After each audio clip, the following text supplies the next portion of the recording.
It was 1979, the year that 1 million protesters flooded the streets when the Ayatollah Khomeini overthrew the Shah of Iran.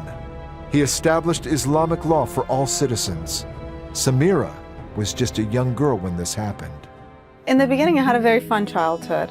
When I was born, it was during the Shah's time, and soon after was the Islamic Revolution. Samira's family didn't practice Islam, though, so she rebelled against the strict laws. We started having clothes restrictions. We couldn't wear certain clothes anymore. Then we had to wear overcoats and jeans and scarves. Then there was color restrictions. We only had to wear dark colors like black, gray, dark navy, brown. And you can imagine it gets very hot in the summer in Iran, and so it was very difficult. She especially hated the laws that didn't treat boys and girls as equals. You would go to a swimming pool, the boys could go swimming, but the girls couldn't, because if the government police came by and saw girls in the swimming pool, parents and families would be arrested and taken to jail. Little by little, I felt as a little girl, they took the life out of me.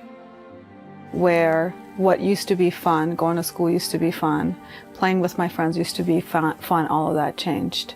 One day, Samira experienced the injustice of being treated as a second-class citizen. Her hair had come out of her head covering, and a female police officer stepped in. She grabbed me, she starts shaking me. "What are you doing? You have hair showing." And she started, going on and on about how what I'm doing is a sin and what I'm doing is completely inappropriate. And I kind of kicked her as a little kid and ran away so I don't get arrested. As a little kid, I was afraid of being arrested or being thrown in jail because I had some hair showing. But it was very traumatizing for me as a little girl. She began to associate the strict Islamic laws with God himself.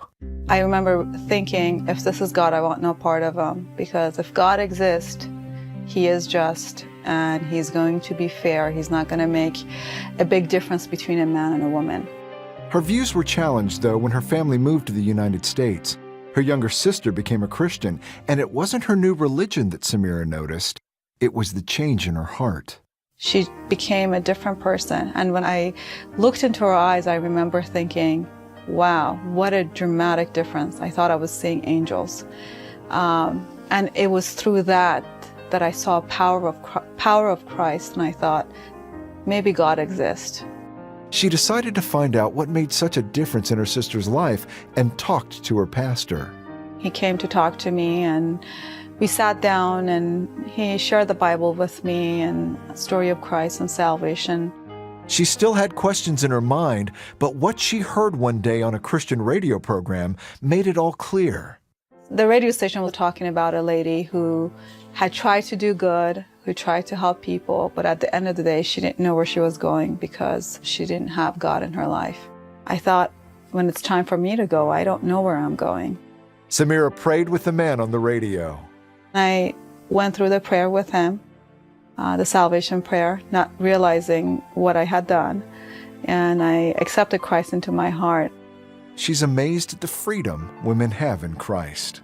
And so when you see Jesus and how he talks about women in the Bible and how he values women, I just think that just all helped me realize that how God is just and love, no matter what time in history we're talking about.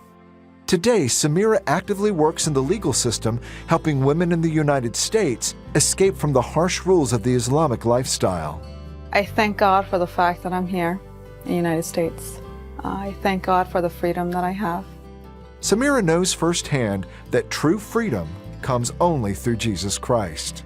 We see in a lot of societies how women are put down, women are treated badly, all because of who they are and what they come from. But when it comes to Jesus, all of that goes away, and we have all the same rights. We all have the same amount of love that we get from God, which is a lot. And we're all one. There's no difference. And I think that's the beauty of Jesus.